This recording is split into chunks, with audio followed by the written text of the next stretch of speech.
diçka, përveç pastës së dhëmbëve që i pastrojnë dhëmbët të gjithë, që e freskon sa do pak mukozën e gojës, sepse 12 ora sa është agjerimi,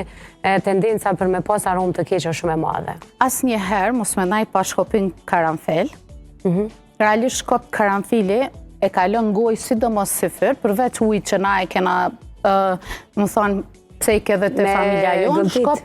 vetëm në enzimat e gojës vetëm e përtyp. Më thonë, momentin që përtypit e liron një aromë kështu si lloj mente,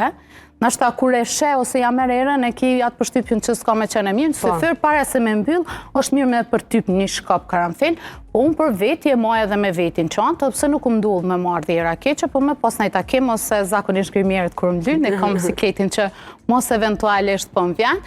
e përtypi edhe shpërlon gojen. Nuk e vetëm me përtyp në gojë, jo, nuk ka mundësi me prish agjerimin, se vetëm e kalon në përgoje, përtyp 2-3 herë, edhe shpërlon njëjtë sikur i pastron dhëmbët me pastën e dhëmbëve.